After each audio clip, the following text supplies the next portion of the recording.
지금 이제 방위비 분담금 협상이 시작되거든요.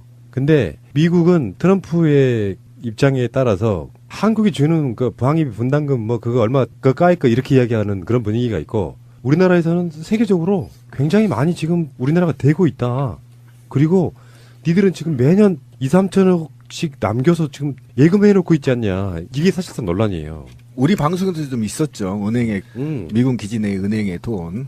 그게 지금 남아있는 돈이 한 1조 원대가 있다고. 예, 많이 있죠. 그리고 실제로 그 주한 미군들이 평택 같은 데서 그 사는 아파트 우리 방송에 어떤 분이 증언해 준 적이 있는데. 저요. 그랬습니까? 용산에 있는 왜 새로 짓는 아파트라던가 주상복합 이런데 제 사촌 동생이 이제 미군으로 파견 나와가지고 장교로 있었는데 얘가 월세 300만 원짜리를 들어간다는 거예요. 그래서 아니 그거를 좀 아껴가지고 월세를 좀 줄이고 네가 쓸 돈으로 마련을 해 그랬더니 어차피 안 쓰더라도 그 돈은 월세로 나가는 거기 때문에 자기한테 들어오지 않아서 무조건 비싼 아파트를 임대하는 게 자기한테 남는 거라는 거예요. 맞아요. 그걸 보고 우리나라 말 유명한 그 전문 용어가 있죠. 눈먼 돈. 그러니까 실제로 용산기지 앞에 거기에도 지금 그 고가 아파트들이 미군들이 많이 살고 있고요. 네, 맞아요. 그다음에 평택 그 미군기지 저도 가봤는데 6번 게이트인가요? 5번 게이트 앞에 가보면 빌라들이 있거든요. 그 빌라들에 다 넓고 큰 이유가 다 그런 비용이 지원되기 때문에 혈세로 지원되기 때문에 그냥 얻어버리는 겁니다. 또 그걸 아니까 월세를 또 미군들한테 더 높이 더 받더라고요. 높게 받는 예, 거고. 이제 이런 부분이 있어요. 리퍼트 전 주한 미군 대사 있죠. 저번에 이제 얼굴에 칼 이렇게 하신 분. 올해 우리나라가 낸 방위비 분담금이 9,600억. 그러니까 사실상 1조에 가깝죠. 리퍼트 주한 미군 대사도 당시에 한국의 방위비 기여도가 높다. 그러면서 만족해 했는데 이제 와서 이게 시스템적인 문제가 사실 있어요. 이 계약, 이 협상을 5년에 한 번씩 한답니다. 그래서 총액을 5년 동안 얼마를 줘 이렇게 협상을 하다 보니까 사실상 정반대로 벌 필요도 있거든요. 미국이 자기들의 국익을 위해서 다른 나라에 주둔을 하면 심한 경우는 땅에 임대료를 받는 나라도 있어요. 근데 지금 우리나라는 평택에 저번에 문재인 대통령이 트럼프 맞이하러 갔던 곳 캠프 홈프리스? 네. 거기 엄청 잘 만들어진 세계적으로 가장 잘 만들어진 미군 기지 아닙니까?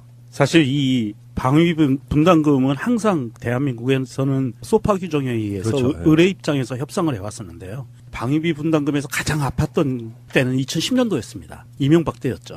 이명박 때 그때 방위비 분담금 협상을 하면서 미국 측이 올려달라고 얘기한 방위비 분담금을 더 높여달라고 요구한 근거가 미군이 주둔하고 있는 비인적 주둔비라는 게 있어요. 사람 빼고 비인적 주둔비에 대한민국이 부담하는 비율이 46%밖에 되지 않는다. 절반 이상을 올려달라라고 그때 협상이 벌어졌었거든요. 그런데 그 당시에 아주 구체적인 자료가 두 개가 나왔습니다. 하나는 미국이 주장하는 46%에 한국이 지원한 간접 지원, 직접 지원에서도 카투사 운영비, 민간인 소유 부동산 매입비, 미군 기지 이전비 등등을 합치면 무려 65.1%를 부담했었고요. 그리고 또 하나, 국방부의 방위비 분담 담당자가 밝힌 거에 의하면 이 주한미군 이전 비용 외에도 토지 임대료 저평가분, 미군의 탄약 저장 관리비, 그 다음에 탄약고 부지 시설비 같은 간접비, 부대 운영비 등을 다 포함하면 그 당시에 2010년 이전에 무려 77.2%의 부담을 하고 있었던 거예요. 주한미군 주둔비에. 그러면 아까도 푸나님 얘기했지만 주한미군이 적립해 있는 돈이 1조 원이에요. 분담금에서 쓰지 않고 남아있는 돈이 1조 원인데 트럼프나 미국 측에서 얘기하는 방위비 분담 비율을 더 늘려달라는 거는 이거는 말이 안 되는 겁니다. 현재 77%를 엄격하게 보면 대한민국이 부담하고 있다고 봐야 돼요. 70% 정도를. 이제 5년마다 한 번씩 협상을 하는데 그 협상이 뭐냐면은 한미 방위 분담 특별협정 이걸 줄여서 SMA라고 하는데 5년마다 한 번씩 하잖아요. 근데 지금 하고 있는 그 체결을 위한 서로 간의 토론 협상이 10차예요 올해. 그러면 대략 미군이 우리나라에 주둔한 지 50년쯤 된 거죠. 그렇죠. 대략 이렇게 본다고 보시면 되는데 그런 분석이 있어요. GDP 대비 국내 총생산, GDP 대비 어느 정도 수준인지 국회가 몇 년 전에 발간한 거 보면요. 한국, 일본, 독일의 방위비 분담금 비교 보고서에 따르면 2012년 기준 GDP 대비 분담금 비율은 한국이 0.068%, 그리고 일본이 0.064%, 독일이 0.016%로 주요국들 중에서 한국이 가장 높습니다. 네, 맞습니다. 정말 이것만 보더라도 소파가 얼마나 잘못되어 있는지. 쇼파요? 소파, 소파. 그 놔둬 그냥. 얼마나 잘못되어 있는지 극명하게 드러나고요. 근데 문제는 아까 지금 마차님이 얘기한 대로 전도 화가 나는 게 일본과 독일은요 전쟁을 발발한 국가입니다. 그리고 우리는 전범국이라고 하죠. 근데 어쨌든 전범국인데 그에 대한 인류사의 숙제를 하는 거거든요. 그런데 한국 같은 경우는 그렇지가 않아요. 그런데도 불구하고 세계 1위로 지금 분담금을 하고 있고요. 우리 미군이 남한의 병력 주둔만 37,000명이 지금 하고 있고요. 오산뿐만 아니라 동두천 8군 사령부, 그다음에 서울시의 어디죠? 여기 용산 기지가 어마어마한 거 아시죠? 그것도 철수하기로 해놓고 안 했죠. MB 때문에. 그다음에 7미군 공군 사령부도 한국에 있고요. 8전투 비행단도 있고요. 대구에도 또 보면 군수지원단도 있어요. 전국 시도 단위에 미군 기지가 없는 곳이 없어요. 이게 굉장히 심각한 문제입니다. 그리고 이것과 관련해서는 이렇게 많이 남한을 장악하고 있는 미군들 때문에 우리가 사고 싶은 군 무기도 사지 못하고 오히려 국방비, 군 전투 장비를 도입하는 데 미군 거를 사줄 수밖에 없는 상황에 도래되거든요. 그러니까 이중적, 삼중적 고통을 치르고 있다고. 바로 그게 핵심이에요. 네, 이것뿐만 아니라 그런 상황인 거죠. 그 다음에 조금 이따 남북 정상회담도 있지만 이것도 사실은 미국이 관여를 하거든요. 그러니까 이런 전반적인 거 봤을 때 우리는 일본이나 독일에 비해서 엄청나게 더 많은 것을 희생하고 있다. 이제는 좀 이걸 청산해야 될 때가 아닌가. 분담금 줘서 뭐 관리에 무기 어마어마하게 사죠. 지금 우리나라 국방비가 40조 좀 되잖아요. 그렇죠. 그중에 미국으로부터 들어온 무기 도입이 사실상 50% 60% 이렇게 돼요. 그렇게 한다고 하더라고. 그 인건비 빼고 나면 별로 할 게 없어요. 방위비 분담금에 대해서 구체적으로 조항들과 그 안에 숨겨져 있는 내용들을 좀 봐야 되는데요. 방위비 분담금 특별협정이라는 게 사실은 이게 소파, 우리가 얘기하는 소파가 아니고요. 한미 주둔군 지휘협정 5조에 들어있는 거예요. 특별조치협정이라고 해서 이게 방위비 분담금 특별협정인데 5조를 보면 이렇게 돼 있습니다. 한국은 주둔미군의 시설과 부지만 제공하면 되고 나머지 주한미군의 모든 운영 유지비는 미국이 내야 된다. 이렇게 돼 있어서 미국도 이런 점을 알기 때문에 뜨거웠던 거예요. 그래서 5조 2항을 신설을 합니다. 5조 2항에 뭐라고 나오냐 하면 경비에 추가해서 주한미군의 한국인 고용을 위한 경비의 일부를 부담하며 필요하다고 판단할 경우 다른 경비의 일부도 부담할 수 있다라고 해서 방위비 분담금 특별협정이 만들어지는데요. 실제로 여기에서 조항에서는 일부라고 하지만 실제로는 이 부분이 거의 대부분이 돼버려요. 이 조치 자체가 잠정적 조처라고 해서 시행이 됐는데 이게 1991년 시행 뒤에 지금까지 영속적으로 항시적 조처가 돼버렸고요. 이게 미국이 부담해야 될 막대한 미군 기지 비용까지도 다 우리나라가 대고 있는 거고요. 2017년도 보면 한국 국방 예산 중에서요. 주한미군 관련 예산이 4조 6,752억 원에 달해요.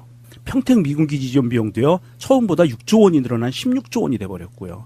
양국이 절반씩 부담한다는 거하고는 다르게 대한민국이 92%를 내게 됩니다. 이런 상황들을 보면 굉장히 불합리하고 불평등한 협정이 돼버린 거고요.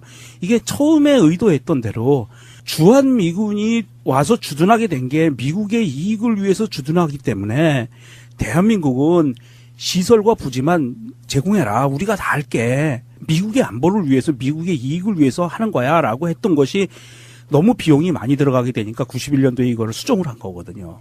그러니까 이번에 10차회 때 얘기 나왔던 게 결국은 기존에 협정을 했던 것은 연간 4% 정도의 인상률을 얘기를 했던 겁니다. 근데 지금 이번에 트럼프가 청구한 것은 2배 정도를 지금 요구하고 있다는 거예요. 그러니까 물론 이제 협상을 통해서 어느 정도 하겠지만 2배 정도를 요구하면 사람이 심리라는 게 그렇잖아요. 한 50% 깎고 합의 보자 이런 거잖아요. 그러면 1.5배가 지금 올라간다는 거잖아요. 대략. 예, 대략. 야, 이거는 굉장히 지금 안 좋은 거고요. 그렇죠. 트럼프 씨는 이러시면 안 되는데. 그렇죠. 그러니까 오히려 남북의 평화 분위기에서 통일의 비용을 분담해야 될 국가들이 있거든요. 그게 미국과 일본이, 러시아 몇 개, 중국이 있는 거죠. 또 오히려 이거에 대해서 보상 차원에서 지원을 해야 될 판에 오히려 청구서를 더 2배로 늘려서 청구한다는 것은 이게 굉장히 장사치의 마인드라는 거예요. 아차. 예. 이번에 청구해도 한국 애들이 뭐라고 말 않겠지. 라고 그렇죠. 이렇게 청구를 한다는 겁니다. 굉장히 몰상식한 거고요. 제가 볼 때는 37,000명 필요 없습니다. 10,000명만 있으면 되거든요. 그리고 약속한 대로요. 미 문화원도 뒤로 옮기시고요. 서울 용산기지 전부 빼서 평택으로 가십시오. 네, 가야 됩니다. 이렇게 볼 수 있어요. 남북한 사이에 평화무드가 만들어지면 주한미군의 효용성은 떨어져요. 물론 일시에 주한미군 철수할 수는 없을 거예요. 아마 김정은도 주한미군 철수를 전제 조건으로 걸지는 않을 겁니다. 지금 현재 분위기만 봐서 그래요. 근데 5년 계약이잖아요. 그래서 올려놔야 돼. 그 다음 계약할 때는 상황이 어떻게 될지 아무도 몰라. 전 미국의 전략 이런 거라고 보고요. 지금 이제 방위비 분담금 협상이 시작되거든요. 근데 미국은 트럼프의 입장에 따라서 한국이 주는 그 방위비 분담금 뭐 그거 얼마 그 까이 거 이렇게 이야기하는 그런 분위기가 있고 우리나라에서는 세계적으로 굉장히 많이 지금 우리나라가 되고 있다. 그리고 니들은 지금 매년 2, 3천억씩 남겨서 지금 예금해 놓고 있지 않냐. 이게 사실상 논란이에요. 우리 방송에도 좀 있었죠. 은행에 미군 기지 내 은행에 돈. 그게 지금 남아있는 돈이 한 1조 원대가 있다고 예, 해요. 많이 있죠. 그리고 실제로 그 주한 미군들이 평택 같은 데서 그 사는 아파트 우리 방송에 어떤 분이 증언해 준 적이 있는데 저요. 그랬습니까? 용산에 있는 왜 새로 짓는 아파트라던가 주상복합 이런데 제 사촌 동생이 이제 미군으로 파견 나와가지고 장교로 있었는데 얘가 월세 300만 원짜리를 들어간다는 거예요. 그래서 아니 그거를 좀 아껴가지고 월세를 좀 줄이고 네가 쓸 돈으로 마련을 해 그랬더니 어차피 이 협상을 5년에 한 번씩 한답니다. 그래서 총액을 5년 동안 얼마를 줘 이렇게 협상을 하다 보니까 사실상 정반대로 볼 필요도 있거든요. 미국이 자기들의 국익을 위해서 다른 나라에 주둔을 하면 심한 경우는 땅에 임대료를 받는 나라도 있어요. 근데 지금 우리나라는 평택에 저번에 문재인 대통령이 트럼프 맞이하러 갔던 곳 캠프 홈프리스 네. 거기 엄청 잘 만들어진 세계적으로 가장 잘 만들어진 미군 기지 아닙니까? 사실 이 방위비 분담금은 항상 대한민국에서는 소파 규정에 의해서 그렇죠. 의뢰 입장에서 협상을 해왔었는데요. 방위비 분담금에서 가장 아팠던 때는 2010년도였습니다. 이명박 때였죠. 이명박 때 그때 방위비 분담금 협상을 하면서 미국 측이 올려달라고 얘기한 방위비 분담금을 더 높여달라고 요구한 근거가 미군이 주둔하고 있는 비인적 주둔비라는 게 있어요. 사람 빼고 비인적 주둔비에 대한민국이 부담하는 비율이 안 쓰더라도 그 돈은 월세로 나가는 거기 때문에 자기한테 들어오지 않아서 무조건 비싼 아파트를 임대하는 게 자기한테 남는 거라는 거죠. 맞아요. 그걸 보고 우리나라 말 유명한 그 전문 용어가 있죠. 눈먼 돈. 그러니까 실제로 용산기지 앞에 거기에도 지금 그 고가 아파트들이 미군들이 많이 살고 있고요. 네, 맞아요. 그다음에 평택 그 미군기지 저도 가봤는데 6번 게이트인가요? 5번 게이트 앞에 가보면 빌라들이 있거든요. 그 빌라들에 다 넓고 큰 이유가 다 그런 비용이 지원되기 때문에 혈세로 지원되기 때문에 그냥 얻어버리는 겁니다. 또 그걸 아니까 월세를 또 미군들한테 더 높이 더 받더라고요. 높게 받는 예, 거고. 이제 그렇게 되는 이런, 이런 부분이 있어요. 리퍼트 전 주한 미군 대사 있죠. 저번에 예, 이제 예. 얼굴에 칼 이렇게 하신 분. 올해 우리나라가 낸 방위비 분담금이 9,600억. 그러니까 사실상 1조에 가깝죠. 리퍼트 주한 미군 대사도 당시에 한국의 방위비 기여도가 높다. 그러면서 만족해 했는데 이제 와서 이게 시스템적인 문제가 사실 있어요. 이 계약 46%밖에 되지 않는다. 절반 이상을 올려달라라고 그때 협상이 벌어졌었거든요.